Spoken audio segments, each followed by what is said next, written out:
Puji Tuhan, salam sejahtera di dalam kasih Tuhan kita Yesus Kristus. Bapak Ibu Saudara yang dikasihi Tuhan, hari ini kita bersuka cita, kita bersyukur kepada Tuhan kalau Tuhan masih memberikan kita kesempatan untuk kita merenungkan kebenaran firman Tuhan dalam Renungan 79. Mari Bapak Ibu Saudara kita renungkan firman Tuhan menggunakan 365 hari yang mengubahkan. Pembacaan kita sampai kepada Ibrani pasal yang ketiga. Mari sama-sama kita membuka kitab Ibrani atau surat Ibrani pasal yang ketiga. Kita akan membaca dari ayat yang ke-7 sampai ayat yang ke-11. Kitab Ibrani pasal yang ketiga ayat yang ke-7 sampai 11. Demikian firman Tuhan. Sebab itu seperti yang dikatakan Roh Kudus, pada hari ini jika kamu mendengar suaranya, janganlah keraskan hatimu seperti dalam kegeraman pada waktu pencobaan di padang gurun, di mana nenek moyangmu mencobai aku dengan jalan menguji aku, sekalipun mereka melihat perbuatan-perbuatanku 40 tahun lamanya. Itulah sebabnya aku murka kepada angkatan itu dan berkata, selalu mereka sesat hati dan mereka tidak mengenal jalanku, sehingga aku bersumpah dalam murkaku, mereka takkan masuk ke tempat perhentianku. Saya memberikan tema renungan hari ini yaitu membatu. Bapak Ibu Saudara, mari kita lihat latar belakang ayat firman Tuhan yang akan kita bahas pada hari ini sebagai observasi. Kita melihat di pasal yang ketiga ini dari surat Ibrani, ini merupakan lanjutan dari pembahasan kedua pasal sebelumnya, yaitu pasal 1 dan pasal yang kedua dari kitab Ibrani ini, membahas tentang pribadi Yesus Kristus sebagai anak Allah. Anak Allah Yesus Kristus yang maha tinggi, yang lebih tinggi daripada malaikat-malaikat. Kita boleh mendapatkan itu, membaca itu di pasal yang pertama.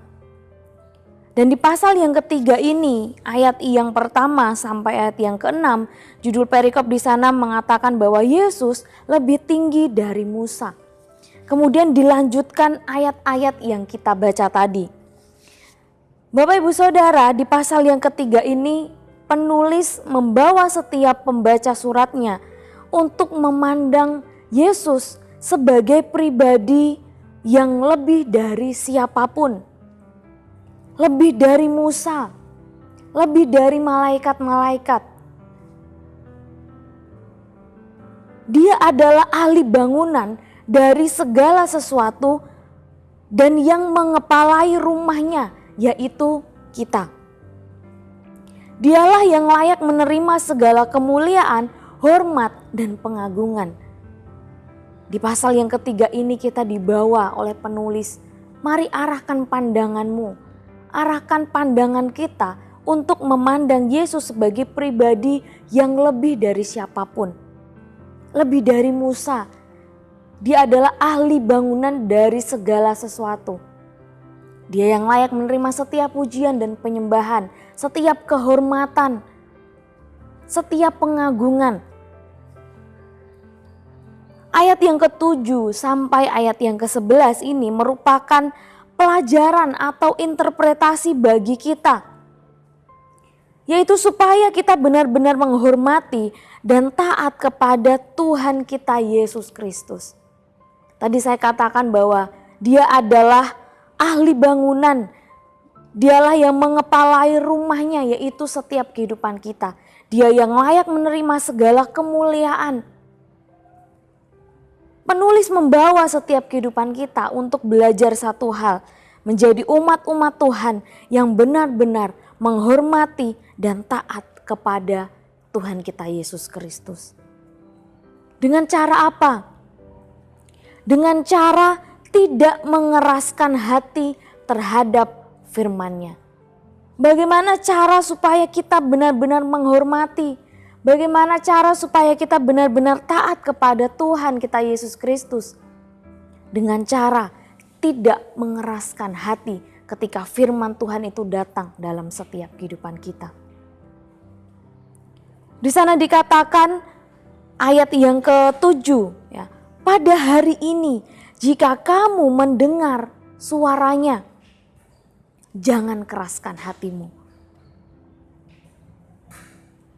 Mengeraskan hati merupakan bentuk penolakan dan perlawanan. Penulis memberikan peringatan yang cukup keras bagi setiap kehidupan kita, orang-orang percaya, setiap orang yang membaca surat ini. Supaya jangan mengeraskan hati sama seperti bangsa Israel. Jangan mengeraskan hati ketika kita mendengar suaranya. Jangan sama seperti bangsa Israel. Mereka mendengarkan firman Tuhan tetapi tidak melakukannya. Mereka mendengarkan janji-janji Tuhan tetapi tidak percaya, tetapi meragukannya. Mereka melihat, mereka mengalami mujizat-mujizat, tetapi mereka masih dan malah terus mencobai Tuhan, menguji Tuhan. Jangan keraskan hati ketika firman Tuhan itu datang. Jangan seperti bangsa Israel yang mendengarkan firman tetapi tidak melakukannya. Yang mendengarkan janji-janji Tuhan tetapi tidak memegangnya, tidak mempercayainya, meragukannya. Yang melihat mengalami mujizat tetapi mencobai Tuhan. Mereka dengar tetapi tidak mendengarkan untuk memahami. Mereka dengar tetapi tidak mau melakukannya. Di dalam Mazmur pasal yang ke-95 ayat yang ke-10 dan 11 di sana dikatakan bahwa 40 tahun aku jemu kepada angkatan itu. Maka kataku, mereka suatu bangsa yang sesat hati dan mereka itu tidak mengenal jalanku. Sebab itu aku bersumpah dalam murkaku, mereka takkan masuk ke tempat perhentianku. Ini yang Allah katakan kepada bangsa Israel dalam murkanya. Mereka tidak akan masuk ke tempat perhentianku. Apa yang membuat mereka tidak masuk dalam tempat perhentian Allah? Hati mereka yang keras. Ketika firman Tuhan datang kepada setiap kehidupan mereka, mereka mengeraskan hati. Mereka tidak mau melakukannya. Mereka tidak mau mempercayainya. Jangan sampai kita ditolak seperti bangsa Israel. Oleh sebab itu Bapak Ibu Saudara, yang harus kita lakukan sebagai aplikasi di dalam kehidupan kita adalah mari dengarkan firman Tuhan dan belajarlah untuk taat melakukannya. Dengarkanlah firman Tuhan dan percayalah. Dengarkanlah firman Tuhan dan lakukanlah.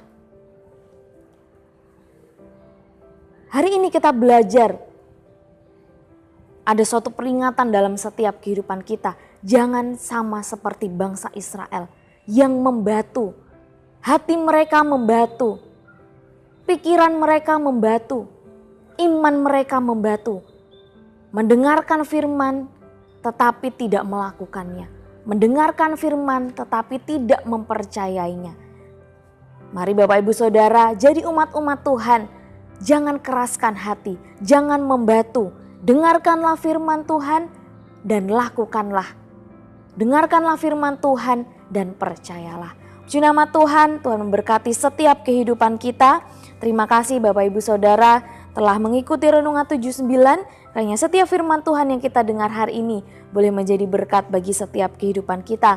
Bagi Bapak Ibu yang rindu untuk didoakan atau menceritakan kesaksian dapat menyalurkan melalui chat WhatsApp di 0813 2742 0088. Puji nama Tuhan, mari kita tundukkan kepala, kita sama-sama berdoa. Terima kasih Tuhan, kami mengucap syukur untuk kebenaran firman-Mu yang kami dengar hari ini. Kami belajar untuk tidak sama seperti bangsa Israel yang membatu, yang mengeraskan hati ketika Tuhan berbicara. Kami mau belajar Tuhan, jadi umat-umat Tuhan yang mau mendengarkan firman Tuhan, yang mau membuka hati kami untuk melakukannya, taat kepada setiap kebenaran firman-Mu. Terima kasih Tuhan, terpujilah nama-Mu yang mulia, yang ditinggikan mengatasi segala puji dan hormat. Hanya Engkau adalah Tuhan, Engkau telah menjadikan langit, bumi, dan laut dengan segala yang ada di dalamnya. Engkau memberi hidup kepada semuanya itu, dan bala tentara langit sujud menyembah-Mu. Kami mengucap syukur di dalam nama Tuhan Yesus Kristus. Haleluya. Amin.